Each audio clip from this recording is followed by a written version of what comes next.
Hey you guys, welcome back, A to Z haircutting. Yesterday we finished midway, but before we go back to finish the cut, I wanted to show you this again. And I'm hoping that you can see that really short hair, but we were able to pump it up with the blow dryer. And then again, parietal line to tip of the ear, and then you follow the nape line. I want to apologize to you guys yesterday as I was bragging about myself, just kind of going like this and calling it the parietal line. How many of you caught that? Do you remember the areas of the head? This is the parietal line. This is the nape line.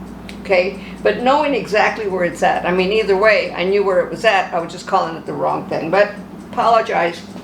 So I hope some of you caught that is the nape line. It starts at the area behind, just at the tip of the ear, travels around behind the ear down to the center occipital. Knowing where that's at is so essential. I wanted to, then again, you can see that with the brush, you just kind of heat it up, give it a little bend, and it creates that slight pompadour look. We're headed towards that. This is more into the, I mean, a guy would probably part it to the side, a gentleman's haircut, but basically the cut is the same. You're building a foundation. This is where the architecture about cutting hair comes in. This is where the finite areas come in. So I'm going to bring our other little mannequin over here so that you can see how the rest of it is cut. Don't do that to your clients. Don't pick them up by the top of their head and tell them, come over here. So I'm going to brush it a little bit. We blow dried it some to show you, but I'm going to now recut the top. And let's diagram a little bit. Let's make sure that we've got all these notes down. So remember, you already know how to do the question mark. You know how to do the number 1, number 2 to set up your diagram. If you don't know this, you need to go into the introduction, the first couple haircuts, we diagram. First one, the introduction, we talk about all the different parts of the head, and then we start diagramming after that. So you have to kind of go to the beginning. But anyways, parietal line, nape line. Along the side of the head, what we did was we took it to this line, parietal line to tip of the ear. We took it up, and what happened is it created some length. You're going to see the length. On this side, you can see it coming down, and we've already done the other side as well. Then scissor over comb. You've got to learn scissor over comb before you can do clipper cutting. It doesn't mean that you can't clipper cut. You can put a guard on it, come up, and guess. I don't want you to guess, I want you to know. I want you to know where you're at, where you're going, what you're doing, understand why did that happen. This is a class, this is teaching. Nothing fancy as you can see it. I just want to teach you, just as I do my students.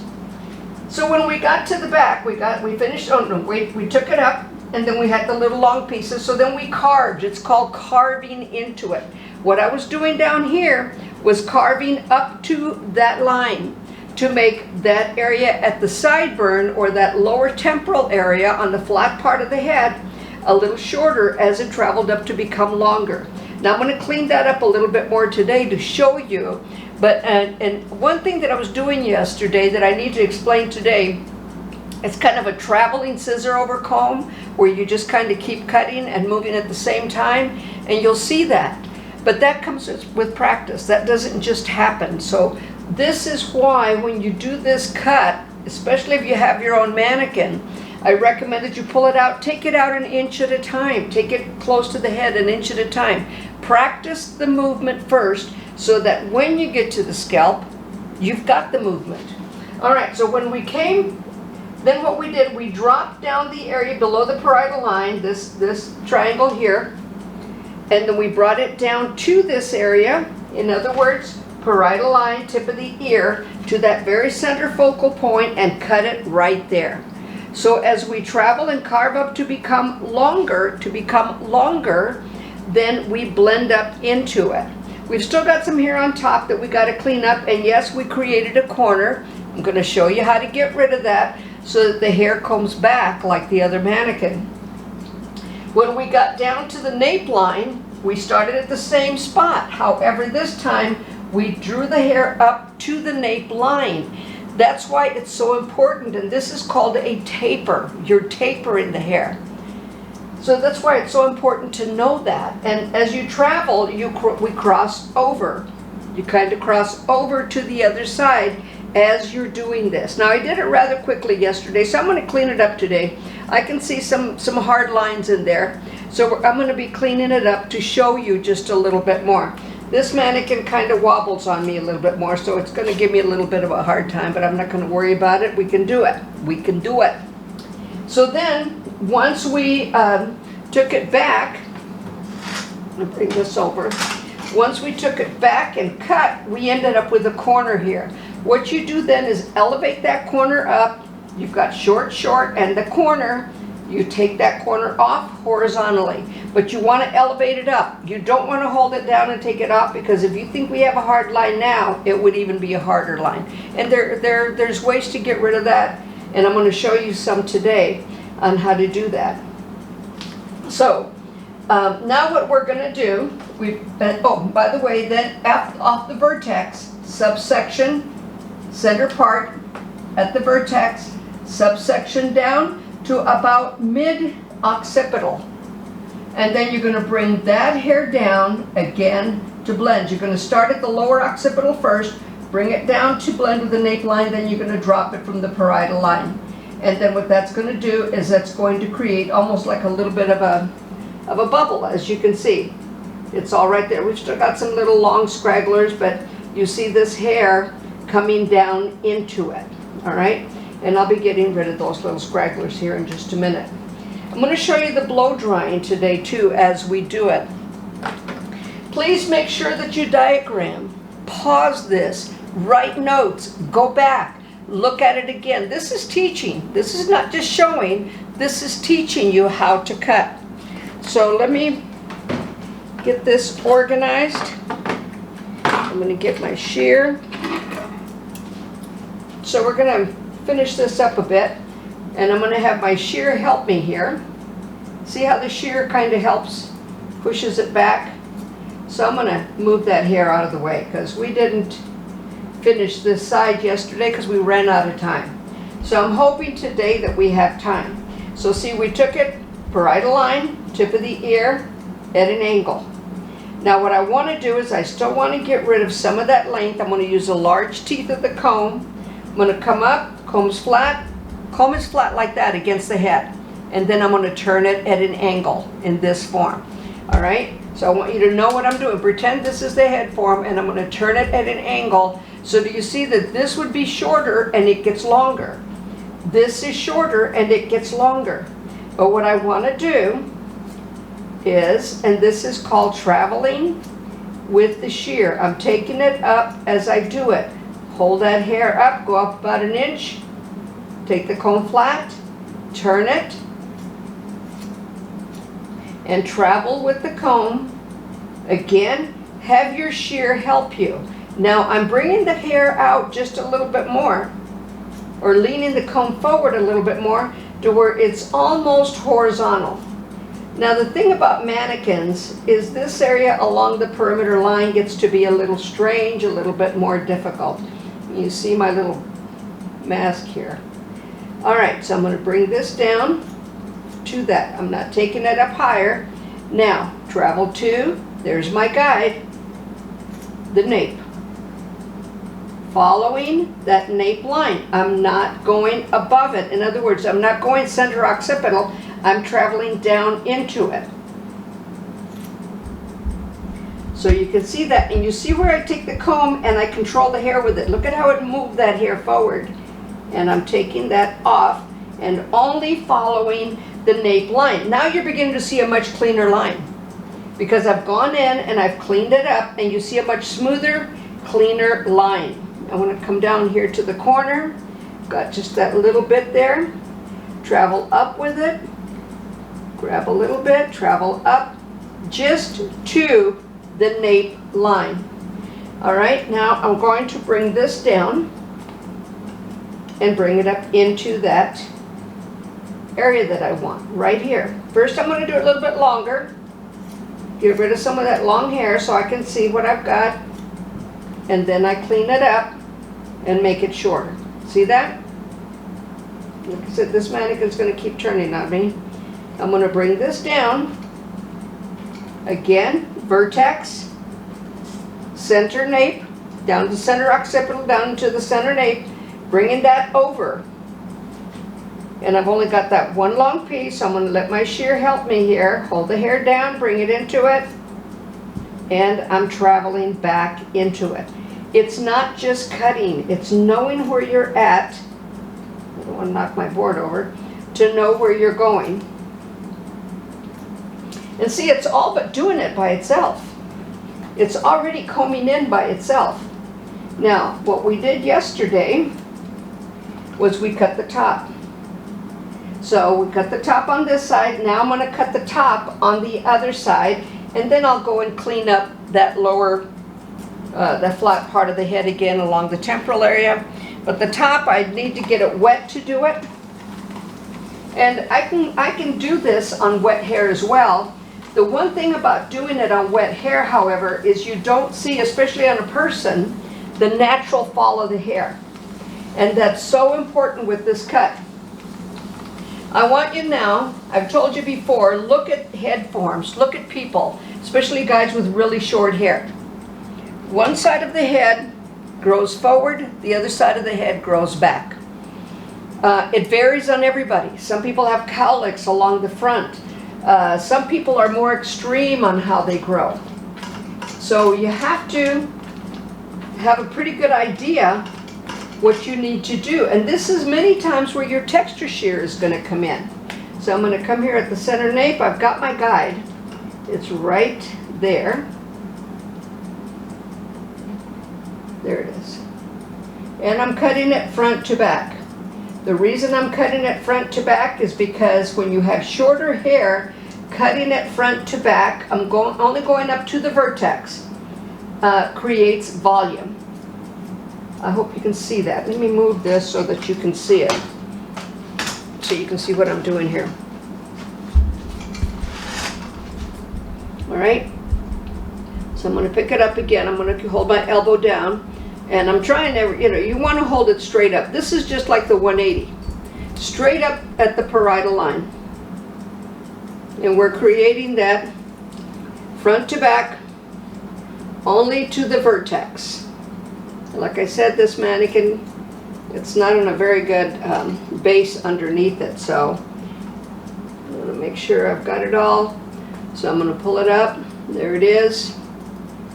See, because I know I cut that underneath that parietal line, so I know if I comb it from that area, it's going to come up and be a little bit longer. There you go. Now at that crown, at the parietal line, I want to make sure that I pull that up as well at the parietal line to the vertex, center vertex. And you can see, there's my guide, holding it straight across, just so you can see it. What this has done now is it's built up some volume there. However, we have a corner, surprisingly enough, more so at the lower ridge than we do. Instead of riding the parietal line, what we're going to do now is ride the lower ridge. Do you see that corner? This is shorter. Right here, that's our guide. So all I'm doing along, see, that's slightly below the parietal line. It's into the lower ridge. I'm going to cut it vertically to continue that blend. That's what I didn't get to show you yesterday. There's not a whole lot to cut, but what that does, what does shorter hair do? It moves what? Longer. So I still, even though I've got it really short here, I want this hair just slightly below the parietal line to be slightly shorter than the hair on top. You can see that. See where that is shorter. So that's going to help. That's what helps elevate it. When I comb this up, that's what gets it to cup around. That's the secret to a pompadour. You've got to have that slight corner with it slightly shorter, just ever so slightly shorter at the apex, depending on the type of pompadour you want to do. Now there's variables, and we're going to be doing a couple of them, some different ones for you to see. So I'm going to travel around the head, and I'm holding my fingers straight up. And I'm only going to go to, and remember, I'm at the lower ridge only. I'm not riding, in other words, here's, if I was riding the parietal line, I'd be up there. I'm riding the lower ridge, just to clean it up. And I've got a nice little long one right there. All right, now remember, one side, then the other.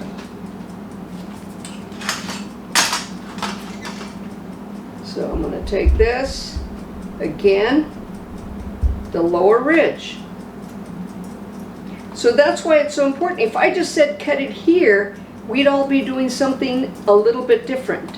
But because you know where the lower ridge is at, we're pretty darn close to that we're going to be doing the exact same haircut. I'm going to travel around to that center occipital.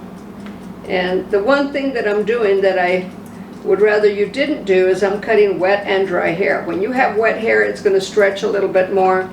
When you have dry hair, wet hair stretches, dry hair does not. Okay, so turn her back around.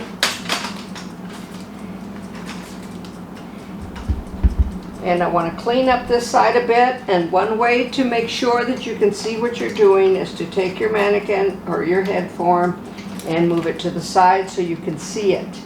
So see that that's a little longer. Now watch the comb. Watch the angle of the comb. Use my shear to help it along. And I'm only going tip of the ear to parietal line to clean up that line. And realistically, I can go as short as I want here. I can take it to the scalp if I want. I don't want. We're trying to create a tapered gentleman's haircut with the pompadour effect. So I hope you can see that. If not, I'll take the shear, kind of cockeyed a little bit here.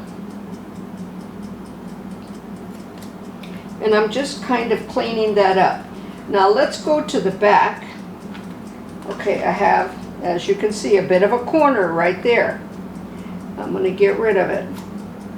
Using again, still following what line? The nape line. Not the parietal line like I said yesterday. Good Lord of mercy.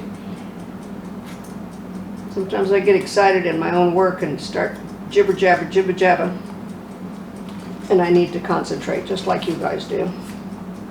Alright, so we've almost got everything that we need here.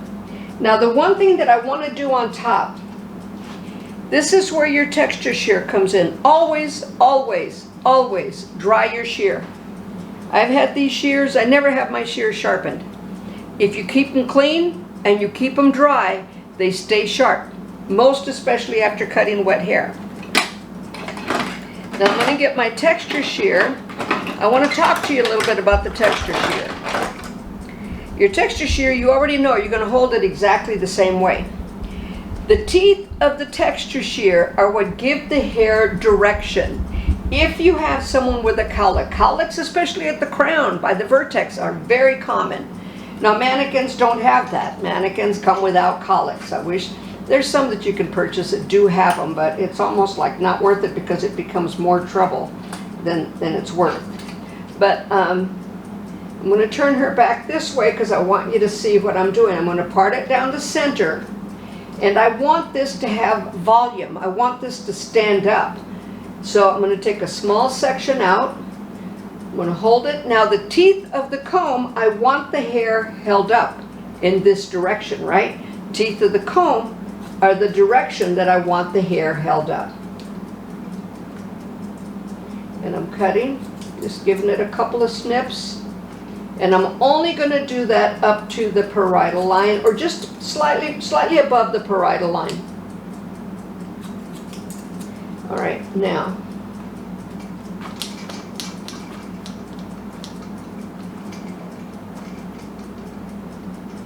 Okay, I want you to see that. See, it stays up. This won't. This keeps coming back down. But watch what happens. Now I want this to go in that direction.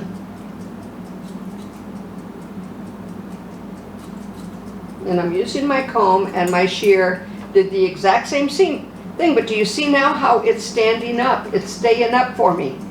It's not fighting me anymore, it's staying up. I also want it to come up on this side. So I'm going to use my texture shear with the teeth pointing up, and I'm going to snip it a few times to get that to come up. Because what I'm doing, believe it or not, is creating shorter little hairs. What happens with the texture shear, and I don't recommend that you use those really, really wide ones because they chunk out way too much. And if you're not, you know, that's more for experienced people, knowing how much they want to take out. But if you get these with the fine teeth, they work just fine for you. You're not going to have any problems with it. But the main thing to remember is try and stay away from the perimeter line because it'll show those little hairs coming up. Not too much on the cowlicks because the little hairs will pop up. You've got to be careful on how you do it. The first time you do it, you'll know it. You'll know that you've overdone it. So I'm going to right along this area, right along just below the parietal line. See, because I want this, that's what I did with that mannequin. I want this to come in. And see, it takes off a decent amount of hair. So you don't want to chunk it out anymore. Now, see how that's combing in now for me? It's doing it for me. Now, remember that hard line back there? All right, so now what I'm going to do, I'm going to hold it 1, 2 on the ends, and you'll see that hard line disappear. I'm going to hold it vertically 1, 2 on the ends. I want this to travel to the center. So I'm using my texture shear, carve in with the comb, get down to the scalp, bring it out 1, 2. Now, see how smooth, how much smoother that's gotten right there. And I'm going to take this just below the parietal line here, the same thing. I want this to go up in the direction that I want to comb it, in the direction that I want it to go is how I'm taking that texture shear so it does it for me. I'm going to take a little bit more off right in this area, but I have to come over to the other side. So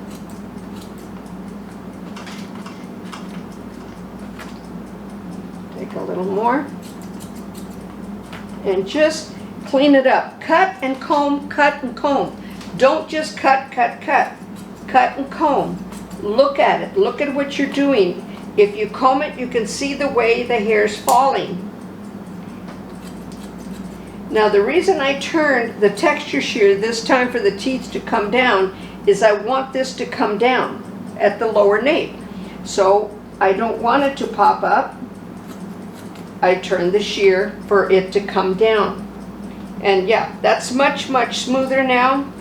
So now what I'm going to do is I'm going to quickly, because I've only got like about 5 minutes, I'm going to quickly blow dry it. I'm just going to wet it a little bit, but I'm going to dry it so that you can see what direction to take it in and how to work this hair so that it works for you. Well, let me grab my blow dryer real quick. Sorry. I hope I don't knock anything over. Watch my lights. Okay, now I want to move this forward. And all you need is a vent brush. Remember, this has no gel, has nothing in it. Okay, has nothing in it. So we're strictly depending on the haircut.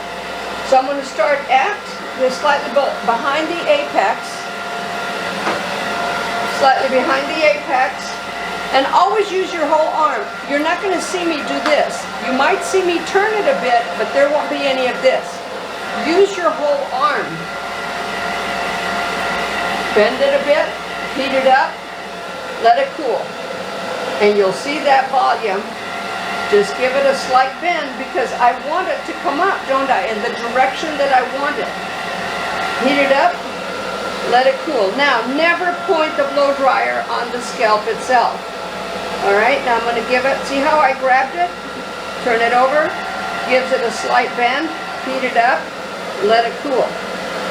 Now, I'm going to bring that Pompadour up, heat it up, let it cool. I want these sides to come up, so I almost hold the brush flat, moving the hair back. Hold the brush flat, moving the hair back. Let it cool. And it's doing it for me.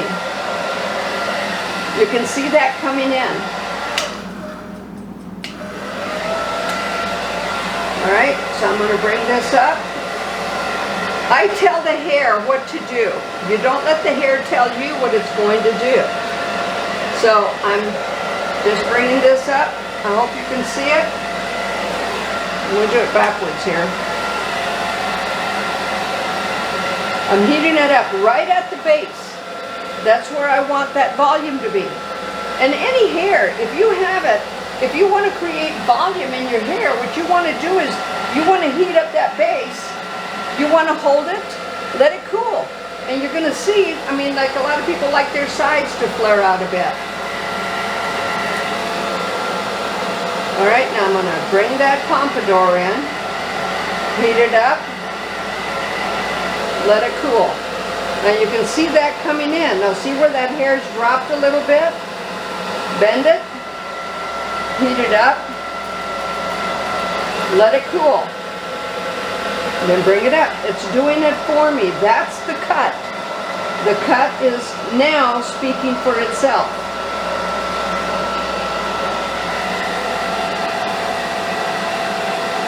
So you see that Pompadour coming in.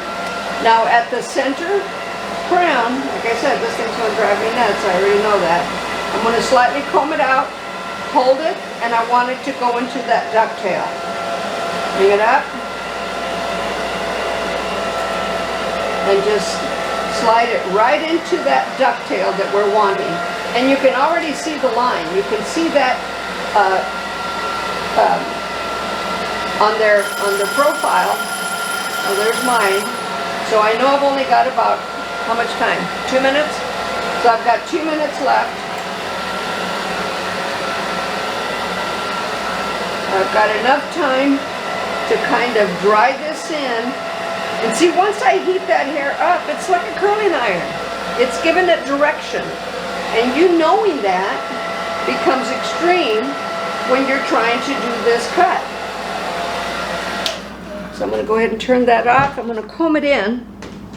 Like I said, this mannequin drives me nuts, but you know, you just do what you do. But see that comes in, down the center, Pompadour's out. And you can give it that nice little bend right there if you want, to where it kind of just combs over into it. Excuse me. There's a variety of pompadours that you can do. Sorry, I'm choking. There's a variety that you can do. This is one of them. But again, do you see the line? Parietal line, traveling around, following the nape line, and it still gives you that structure. So remember, when you get rid of that corner, it's only at the lower ridge. Don't take it up off the top, because then you won't have this hair to crawl over. You'll have a lot of layers and stuff. All right, so you've got to be careful about that. I truly hope you can see this cut. We are going to get into some more. Our next cut is going to be the scissor, the 0 degree with scissor undercomb. I want to show you that cut. Scissor undercomb, not overcomb. So hopefully I'll see you in our next series. And then right after that, we're going to go ahead and get started using the clipper. But please, please practice this. Practice the scissor over comb, because we are still going to be doing a lot of other scissor over comb methods. All right? Take care. God bless. We'll see you again.